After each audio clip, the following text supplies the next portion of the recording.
नमस्कार, अग्निपथ देख रहे हैं आप और मैं हूं आपके साथ राखी। मध्य प्रदेश के मुख्यमंत्री डॉक्टर मोहन यादव बीजेपी के चमकते सितारे बनते जा रहे हैं। लोकसभा हो या विधानसभा चुनाव, शीर्ष नेतृत्व उनको जहां जहां जिम्मेदारी दे रहा है वहां उनका जादू जमकर चल रहा है। दिल्ली के चुनावी समर में मध्य प्रदेश के मुख्यमंत्री डॉक्टर मोहन यादव ने भी खूब ताकत झोंकी। दिल्ली चुनाव में भी सीएम मोहन यादव का जादू जमकर चला। उन्होंने जहां जहां चुनाव प्रचार किया वहां वहां बीजेपी जीती है। दिल्ली में भी उनकी जीत का स्ट्राइक रेट 90% रहा। मध्य प्रदेश के सीएम डॉक्टर मोहन यादव ने कुल 9 विधानसभा सीटों पर प्रचार किया और उनका स्ट्राइक रेट 88.88% रहा। मुख्यमंत्री मोहन का जादू ही कहेंगे कि उन्होंने जिन जिन सीटों पर चुनाव प्रचार की बागडोर संभाली, लगभग सभी सीटों पर बीजेपी का फायदा ही नहीं, पार्टी में 9 में से 8 सीटों में जीत भी उन्होंने दर्ज कराई। दिल्ली के पूर्व मुख्यमंत्री और आम आदमी पार्टी के संयोजक अरविंद केजरीवाल और उनकी पार्टी को दिल्ली में हराने में कई फैक्टर्स ने काम किया। दिल्ली विधानसभा चुनाव में बड़ी जीत के सबसे बड़े चेहरे रहे प्रधानमंत्री नरेंद्र मोदी, लेकिन आम आदमी पार्टी की ताबूत में आखिरी कील ठोकने का काम किया मध्य प्रदेश के मुख्यमंत्री डॉक्टर मोहन यादव ने। डॉक्टर मोहन यादव ने दिल्ली में 3 दिनों में 9 विधानसभा सीटों पर पार्टी प्रत्याशी के लिए चुनाव प्रचार किया और इस दौरान उन्होंने जनसभाएं और रोड शो किए। उन्होंने जहां जहां प्रचार किया, बीजेपी ने लगभग हर सीट पर जीत का परचम लहराया। उससे कि चुनाव के पहले जहां मैं गया था, सभी जगह से दिल्ली से भाजपा जीत रही। मैं नहीं, जहां भी भाजपा कार्यकर्ताओं ने मेहनत की और भाजपा पर लोगों ने विश्वास बताया, भारी बहुमत से जीत रहे। ये सत्य कभी पराजित नहीं होता है। यशस्वी प्रधानमंत्री जिस प्रकार से लोक कल्याण की भावना शासन चला रहे हैं, तो दिल्ली वासियों ने भी विश्वास व्यक्त किया। पहले हरियाणा, फिर महाराष्ट्र, उसके पहले दिल्ली, ये लगातार जीत का सिलसिला जारी रहेगा। देखिए, ये बात बिल्कुल सच है कि भारतीय जनता पार्टी ने 27 साल बाद धमाकेदार वापसी कर सबको चौंका दिया है। दिल्ली में खास तौर पर बीजेपी ने सहयोगी दलों के साथ 70 विधानसभा सीटों वाली दिल्ली में कुल 48 सीट जीतकर पिछले 2 दशकों से सत्तासीन रही आम आदमी पार्टी को धूल चटा दी है। और बीजेपी के इस धमाकेदार प्रदर्शन से दिल्ली के पूर्व CM Arvind Kejriwal, deputy CM और कई कैबिनेट मंत्री तक चुनाव को हार गए। उधर यदि दिल्ली विधानसभा चुनाव में मध्य प्रदेश के मुख्यमंत्री डॉक्टर मोहन यादव की बात की जाए तो भाजपा प्रत्याशियों के लिए वो लकी साबित हुए हैं। उन्होंने जहां जहां भाजपा प्रत्याशियों के लिए वोट मांगे, एक सीट को छोड़कर उन्होंने अपनी सीट पर विजयश्री हासिल की है और दिल्ली में सीएम मोहन की जीत का स्ट्राइक रेट करीब 90% रहा है। देखिए, 23 जनवरी को मोहन यादव दिल्ली में 2 सीटों पर प्रचार करने पहुंचे थे। 25 जनवरी को 3 सीटों के लिए उन्होंने प्रचार किया था। 2 सीटें बीजेपी ने जीती हैं यहां। इसी तरह से 2 फरवरी को सीएम मोहन ने दिल्ली की 4 सीटों के लिए प्रचार किया था। तो कुल मिलाकर मध्य प्रदेश के जो मुख्यमंत्री हैं डॉक्टर मोहन यादव, उन्होंने सीलमपुर विधानसभा सीटों को छोड़कर सभी 9 में से 8 सीटों पर बीजेपी के प्रत्याशियों के सिर पर जीत का सेहरा सजाया है, जो एमपी के सीएम मोहन यादव के करिश्माई व्यक्तित्व और नेतृत्व को दर्शाता है। और दिल्ली विधानसभा चुनाव में बीजेपी ने जिस तरीके से 48 सीटें जीती हैं, कहीं ना कहीं 9 सीटों पर मोहन यादव ने चुनाव प्रचार किया और कह रहे हैं ना कि लगातार ये जो जीत का श्रेय है, ये कहते हैं ना कि पार्टी के साथ साथ यदि पीएम मोदी के खाते में गया है या उनके नाम के लिए गया है, तो मध्य प्रदेश के जो मुखिया हैं, सीएम हैं डॉक्टर मोहन यादव, उनकी भी भूमिका महत्वपूर्ण यहां साबित हुई है। चलिए, और इसी पर चर्चा को भी हम आगे बढ़ाएंगे। हमारे साथ मेहमान जुड़े हैं। सबसे पहले आपका परिचय करा दें। भारतीय जनता पार्टी का पक्ष रखेंगे योगेश गुप्ता। योगेश जी, बहुत स्वागत चर्चा में जुड़ने के लिए। और वरिष्ठ पत्रकार हैं देवदत्त दुबे। देवदत्त जी, आपका भी बहुत स्वागत है। मैं चर्चा की शुरुआत सबसे पहले योगेश जी आपसे करूंगी। मुझे सुन पा रहे हैं? जी, सुन पा रहा हूं। योगेश जी, दिल्ली में तो वाकई में मतलब एक 27 साल बाद एक इस तरीके से आना और तमाम चीजें मध्य प्रदेश से कनेक्ट करके आज इस चर्चा को लेकर जा रहे हैं। और इसलिए भी क्योंकि ये बात सच है, पिछले कई इलेक्शंस हम देखते आ रहे हैं, लोकसभा से अब तक हम दिल्ली के विधानसभा तक आ गए। इसके पहले और स्टेट्स के हमने जो इलेक्शन देखे हैं।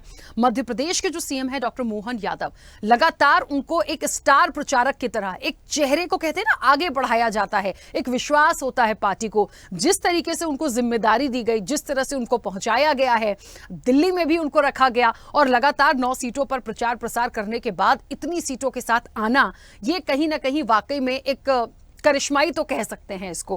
क्या एक मुख्य भूमिका आप देखते हैं, कितना महत्वपूर्ण मानते हैं और इस चमत्कार को, इस जीत के लिए कितना बड़ा श्रेय जो है उनके चेहरे को जो दिया जा रहा है उसे मानते हैं? निश्चित रूप से राखी जी, यशस्वी मुख्यमंत्री और हमारे शुभंकर मुख्यमंत्री। शुभंकर इसलिए कि उन्होंने जहां जहां भी, चाहे वो यूपी का चुनाव हो लोकसभा में या हरियाणा का चुनाव हो या अभी दिल्ली का विधानसभा चुनाव हो, जहां जहां हमारे माननीय मुख्यमंत्री मोहन यादव जी ने चुनाव प्रचार किया, वहां 90% का परफॉर्मेंस दिया। बिल्कुल ये कहने में कहीं कोई गुरेज नहीं है। और सबसे पहले साधुवाद देना चाहूंगा आपके चैनल को कि माननीय मुख्यमंत्री जी की इस उपलब्धि के ऊपर आपने जो आज का विषय चर्चा में रखा, इसके लिए साधुवाद देना चाहूंगा आपके चैनल को।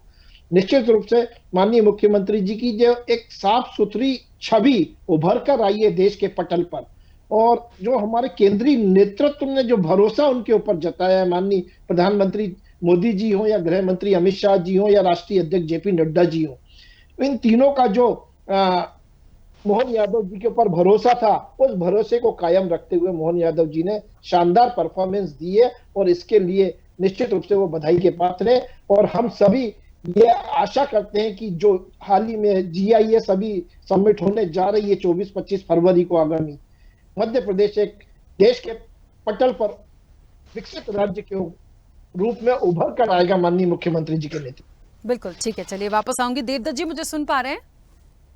हाँ जी। देवदत्त जी, आपकी भी सबसे पहले आज प्रतिक्रिया, क्योंकि दिल्ली का इलेक्शन हो गया और क्योंकि आज मुख्य फोकस हमने मध्य प्रदेश के मुख्यमंत्री डॉक्टर मोहन यादव पे किया। अब क्यों किया?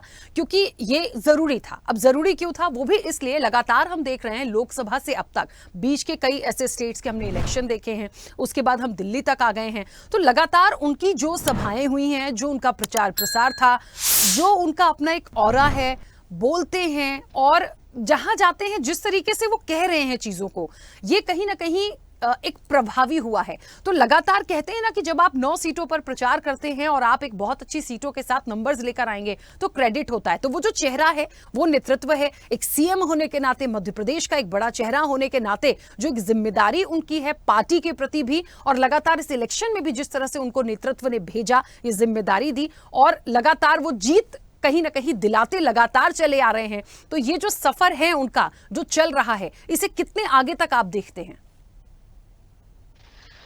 देखिए, जिस तरह से कम समय में उन्होंने अपना स्थान बनाया पार्टी के अंदर, जो भरोसा बनाया है, उससे तो लगता है कि उनका एक अच्छा राजनीतिक कैरियर ब्राइट होता जा रहा लगातार, क्योंकि पार्टी उन पर भरोसा जता रही है लगातार।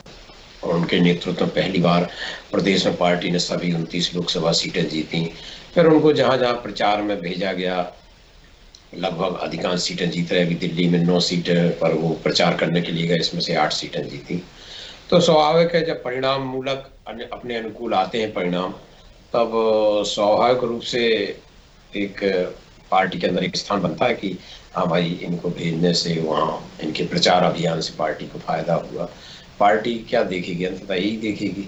तो ये बहुत कम लोगों को ऐसा अवसर प्राप्त होता है कि कम समय में भी बड़ी उपलब्धि हासिल कर पाए, अन्यथा वर्षों बाद ये स्टार कैंपेनर या ऐसे तगमा लग पाते हैं कि वो जहाँ जहाँ जाए प्रचार को वहाँ वहाँ वो सफलता मिल जाए। लेकिन मुख्यमंत्री डॉक्टर मोहन यादव को ये क्रेडिट मिल गई है कि वो जहाँ जहाँ भी प्रचार को जा रहे हैं तो उनको सफलता मिल रही है। अभी दिल्ली की जैसे हाल ही में परिणाम आए हैं, 9 सीटों पर वो प्रचार करने के लिए गए, 8 सीटों पर सफलता मिली है। लेकिन एक और भी बात है राखी राजनीति में, जब एक दौर होता है, जैसे कभी कांग्रेस का दौर था, अभी बीजेपी का दौर चल रहा है, और दिल्ली में तो एक एक कार्यकर्ता के लिए पार्टी कृतज्ञता ज्ञापित करेगी, क्योंकि 27 सालों के बाद भाजपा दिल्ली में काबिज हुई है। पूरे देश में पंचायत से लेकर पार्लियामेंट तक उसकी जीत है, उसके प्रतिनिधि हैं। लेकिन देश का जो दिल कहा जाता है, राजधानी है, वहाँ दिल्ली में आप पार्टी थी। तो पार्टी लगातार कोशिश कर रही थी कम से कम दिल्ली में उसका स्थान बने, और वह मुकाम पार्टी को हासिल हो गया। तो उसमें जो जो भागीदार हुए होंगे एक एक कार्यकर्ता से लेके, मैंने कई देखा मध्य प्रदेश के कई नेता दिल्ली में तैनात किए गए थे मोर्चे पर, छोटे छोटे कार्यकर्ता भी थे, अपने यहाँ के जो फोन लगाने वाली टीम थी वो भी थी। पता चला कि 4.5 लाख फोन लगाए गए वहाँ पर, ऐसे बहुत सारे। लेकिन एक जो नेतृत्व होता है कि एक हमारा भरोसेमंद बल्लेबाज है जिसको मोर्चे पे लगाया जाए, और कम समय में जिसने विश्वसनीयता हासिल कर ली, ऐसे इस टोली में मुझे लगता है कि मुख्यमंत्री डॉक्टर मोहन यादव का नाम दिल्ली में शामिल हो गया होगा, कि जिन्होंने कम समय में पार्टी का विश्वास जीता है और उनके नेतृत्व में जहां जहां वो जा रहे हैं पार्टी जीत रही है। सबसे पहली सफलता, जैसा मैंने पहले बताया, मध्य प्रदेश में सभी 29 सीटों पर जीत उनके ही नेतृत्व में मिली है। और मैं मान सकता हूँ कि यदि इसी तरह की सफलताएं मिलती गई तो एक बड़ा अच्छा भविष्य मोहन यादव जी का पार्टी के अंदर, उनकी राजनीति में बनने जा रहा है। जी बिल्कुल बिल्कुल। योगेश जी, एक बात तो है, कहते हैं ना कि जब एक चेहरा होता है, एक नेतृत्व होता है, और जब उनके सानिध्य में एक पूरी टीम काम कर रही होती है, तो कहते हैं ना कि जब आप, जिन्हें आज हम कह रहे हैं चमकता सितारा, जाहिर तौर पर वो तो चमके सितारों में है ही, प्रत्याशियों को भी चमका दें। यदि वो जीत कर आ जाएं, वहां आप इतना अपना प्रभाव डाल दें, और बाकी लोग जो साथ में हैं और पूरी टीम जो पीछे काम कर रही है, उनका कितना उत्साहवर्धन देखते हैं, क्योंकि ये बड़ा एक महत्वपूर्ण फैक्टर होता है। कहते हैं ना, आपका लीडर बहुत अच्छा है तो आप बहुत अच्छा करेंगे, कॉन्फिडेंस आपका बना रहेगा। निश्चित रूप से राखी जी, जब टीम का कैप्टन बेटर परफॉर्म करता है तो पूरी टीम को वो प्रेरित करता है बेटर परफॉर्मेंस देने के लिए। और जैसा कि आदरणीय देवदत्त दुबे जी ने कहा कि पूरा टीम वर्क था दिल्ली के अंदर, जो 28 साल बाद दिल्ली में भारतीय जनता पार्टी की सरकार बनी, इसका फुल क्रेडिट जाता है माननीय प्रधानमंत्री नरेंद्र मोदी जी को, माननीय गृह मंत्री अमित शाह जी को और उनकी पूरी केंद्रीय टीम को।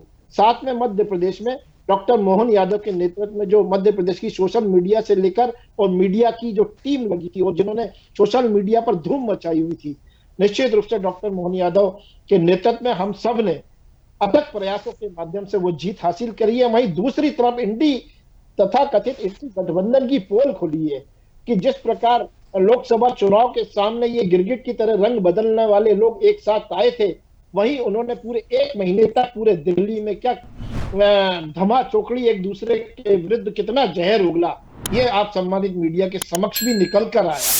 तो ये अवसरवादी जो गठबंधन था, इसको दिल्ली की जनता ने सिरे से खारिज किया। माननीय प्रधानमंत्री मोदी जी के नेतृत्व में जिस प्रकार लोकसभा में पूरी 7 सीट दी थी, इस बार विधानसभा भी भारतीय जनता पार्टी के हवाले करी, जनादेश भारतीय जनता पार्टी को दिया। और निश्चित रूप से दिल्ली की जनता की अपेक्षाओं के अनुरूप माननीय प्रधानमंत्री मोदी जी के सुझावों के अंतर्गत दिल्ली की सरकार काम करेगी और दिल्ली के नगर वासियों के लिए, उत्थान के लिए जो जरूरी होगा, प्राथमिकता के आधार पर वो काम किए जाएंगे। बिल्कुल। देवदत्त जी, कहते हैं ना कि एमपी में दमदार हैं ही, दिल्ली में असरदार भी हो गए हैं। बिहार इलेक्शन में ये जो चमकता सितारा है, मुख्यमंत्री हैं जिस तरीके से डॉक्टर मोहन यादव, उनको बिहार के इलेक्शन में मानते हैं कि वहां भी एक जीत का झंडा वो बिल्कुल बिल्कुल गाड़ेंगे। कितनी एक महत्वपूर्ण जिम्मेदारी उनकी हो सकती है? देखिए, चुनावी राजनीति में एक कोई फैक्टर काम नहीं करता है। पार्टी के रणनीतिकार जिस तरह से भाजपा में हैं, वो बहुत पहले से अपनी रणनीति बना लेते हैं कि कब किसका कैसा उपयोग करना है।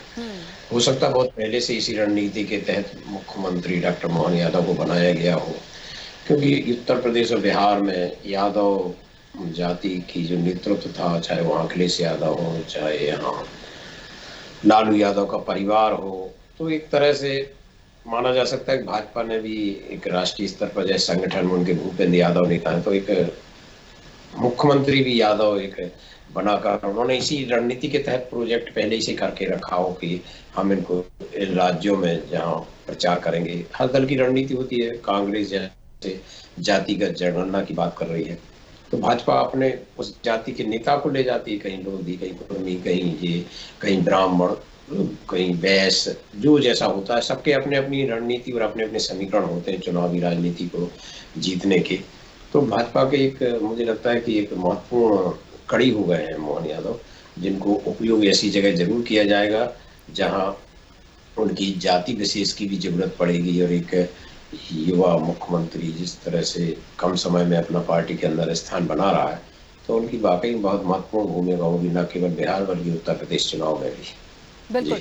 एक महत्वपूर्ण सवाल और है देवदत्त जी, क्योंकि आप वरिष्ठ पत्रकार हैं और जिस तरीके से हम सभी लोग जब देखते हैं कोई लीडर होता है, उनकी जिम्मेदारी होती है, वो मुख्यमंत्री बनते हैं, लगातार वो अभी भी जिस तरीके से काम कर रहे हैं मध्य प्रदेश को लेकर, सनातन संस्कृति को लेकर, निवेश को लेकर, मध्य प्रदेश की ग्रोथ को लेकर वो काम कर रहे हैं। और जब एक चेहरा बनकर दूसरे राज्यों में यदि वो इलेक्शन के लिए जाते हैं और उनके प्रचार से भी बहुत प्रभाव पड़ता है और जीत यदि मिलती है पार्टी को तो जाहिर तौर पर नाम और पद और कद सब कुछ ऊंचा होता है। इसमें तो कोई इसकी काट नहीं कर सकता। लेकिन एक बात है, आने वाले समय में क्या आपको लगता है कि यदि वो इसी रफ्तार से चलेंगे या तमाम चीजें जो उनके एक ऑरा में सटीक बैठती हैं वो कहीं ना कहीं नरेंद्र मोदी जो प्राइम मिनिस्टर हैं उनकी टीम का एक बहुत ताकतवर चेहरा बन सकते हैं या उनकी ताकतवर टीम का एक हिस्सा हो सकते हैं?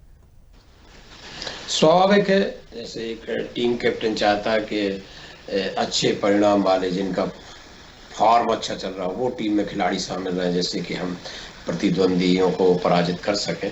तो यदि परफॉर्मेंस आप बेहतर रखिए किसी भी क्षेत्र का तो आपकी डिमांड बढ़ती रहेगी, आपकी ज़रूरत पड़ी रहेगी और आप टीम का हिस्सा बने रहेंगे।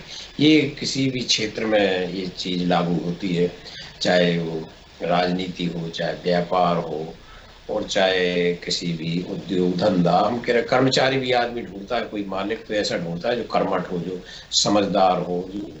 तो सबको अच्छा ही चाहिए, एक भ्रष्ट नेतृत्व को भी, भ्रष्ट अधिकारी को भी, भ्रष्ट लोगों को भी ईमानदार चाहिए जिस तरह से। उसी तरह एक जो भी नेतृत्व होता है उसको अच्छी टीम चाहिए कि जो मजबूत हो, जो जिसका जनाधार हो, जो जिसको मोर्चे पे लगाया जाए उस पर वो सफल उतरे। तो उन सब खूबियों में अभी तक मोहन यादव अपने आप को फिट कर रहे हैं। तो स्वाभाविक है कि वो टीम का हिस्सा जरूर अभी भी वो पसंद तो रही होगी। जब इतने दिग्गज दावेदार थे मध्य प्रदेश में, केंद्र के सांसद मंत्री लोग आके विधानसभा लड़े और उस बीच में यदि मोहन यादव को मुख्यमंत्री बनाया गया है तो निश्चित रूप से कुछ तो विशेषता उन्होंने पहले से ही ऑब्जर्व करके रखी होंगी। और अब जिस तरीके से वो टेस्ट लगा रहे हैं उस पर भी यदि वो कसौटी पे खड़े उतर रहे हैं तो टीम का महत्वपूर्ण हिस्सा हो ही गए होंगे। क्या वो तो अभी जो मुख्यमंत्री रहता है और ऐसे राज्य का जो देश का बड़ा राज्य है उसका मुख्यमंत्री है तो वो टीम का हिस्सा है ही। और मुझे लगता है कि जिस दौर में राजनीति चल रही है ऐसे नेतृत्व की डिमांड भी बढ़ती जाएगी, क्योंकि अभी तो बड़ा विचित्र ऐसा दौर चल रहा है कि जहाँ ध्रुवीकरण हो रहा है। आप देखिए दिल्ली में बहुत व्यापक तरीके से समीकरण बनेंगे और उसका पूरी देश की राजनीति पर असर पड़ेगा। जो एक शॉर्टकट रास्ते से जो भी राजनीति में ऊपर जाता है वो जल्दी से नीचे भी आता है। ये केजरीवाल और उन लोगों की टीम से हो गया, लेकिन जो धीरे धीरे कदम सदे कदमों से आगे बढ़ता है वो स्थायी होता है। तो भाजपा तो बहुत शून्य से शिखर पर पहुंचने वाली पार्टी, कभी 2 सांसद थे और आज आप देख ही रहे हैं पूरे पंचायत से लेकर पार्लियामेंट तक भाजपा के प्रतिनिधि हर जगह मौजूद है। तो ये कोई जीत ऐसे ही नहीं मिलती है जिस तरह आप क्रिकेट में देखेंगे कि जिसकी फील्डिंग, बॉलिंग, बैटिंग सब कुछ अच्छा होता है वो टीम मैच जीत जाती। ऐसी भाजपा यदि जीत रही है तो वो अपने संगठन को बेहतर कर रही है, अपने नेतृत्व को परिस्थितियों के अनुसार परिष्कृत कर रही है और मुद्दों को लगातार धार दे रही है। तो ये सब चीज़ें जो उसका राष्ट्रीय नेतृत्व बड़ा प्रखर और ऐसा आक्रामक नेतृत्व है कि उसके ही भरोसे मुझे लगता है कार्यकर्ताओं का मनोबल बढ़ता है, नेताओं का मनोबल बढ़ता है स्थानीय स्तर पर, क्योंकि उन्हें मालूम है कि हमारे नेतृत्व में क्षमता है कि हारी हुई बाजी जीत सकते हैं। और अभी पिछले 3 राज्यों के चुनाव, चाहे हरियाणा, महाराष्ट्र, दिल्ली, इस तरह से जो ओपिनियन पोल पहले जो आ रहे थे सब तरह की सर्वे, सब यहाँ कोई भी भाजपा की एकदम से सरकार बनने का दावा नहीं कर रहा था। तो जो कहते हैं ना कि अनहोनी को होनी कर दे, जब ऐसा नेतृत्व हो तो कार्यकर्ता से लेकर नेता तक सब में एक आत्मबल आता है, एक उत्साह आता है कि नहीं हम तो करेंगे ही काम, हमारी भूमिका जो होगी। लेकिन हमारा नेतृत्व तो हर परिस्थिति में चुनाव जीतना जानता है उसने, क्योंकि ऐसी जमावट कर रखी है मुद्दों की, कार्यकर्ताओं की, फील्डिंग और बड़ा व्यवस्थित मैनेजमेंट का युग है। तो मैनेजमेंट में भाजपा का कोई विकल्प अभी अन्य दलों के पास नहीं है। जिस तरीके से उनका मैनेजमेंट चलता है, किसी चीज़ की चुनाव में कोई कमी नहीं रहती। तो मुझे लगता है कि ये सब चीज़ें जो मिलकर एक टीम वर्क जो बनती है उसी का परिणाम है कि भाजपा इस समय बहुत बेहतर परफॉर्मेंस में चल रही है। जी बिल्कुल योगेश जी, क्योंकि देश के प्रधानमंत्री नरेंद्र मोदी, उनका अपना चेहरा दिल्ली की जीत के बाद भी सभी ने जिक्र किया, नाम हुआ है, होना भी चाहिए। जहां नेतृत्व देखिए टॉप पर है उसको आप नहीं नकार सकते जाहिर तौर पर। मध्य प्रदेश से डॉक्टर मोहन यादव का नाम आता है। मुझे लगता है जब दो एक ऐसे चेहरों की हम बात यहां पर करें जो लगातार हर जगह पर, मैं कंपेयर कर रही हूं मध्य प्रदेश से, जब डबल इंजन की सरकार हो जाती है और लगातार मध्य प्रदेश के जो मुखिया हैं डॉक्टर मोहन यादव, अभी आप देखिए मध्य प्रदेश को कितना ग्रोथ दिलाना है, डेवलपमेंट के लिए, निवेश के लिए लगातार प्रयासरत हैं। और मुझे हाल ही में सुन के एक बात बहुत अच्छी लगी थी कि 2028 में सिंहस्थ का भी प्लान है। हाल ही में महाकुंभ स्नान करके आए थे तो सभी लोगों को आमंत्रित करके आए हैं। तो सनातन के साथ साथ निवेश और ग्रोथ, जब ये तमाम चीजें आ जाएं तो इसे आप किस तरह से समझते हैं? कहीं ना कहीं डबल इंजन है, सपोर्ट होता है, डबल इंजन की सरकार है तो चुनौतियां भी हैं, और चुनौतियों के साथ साथ यदि इसको पार कर गए तो मुझे लगता है एक बड़ा सफलता के लिए कहते हैं ना कि एक मेडल जैसा भी है।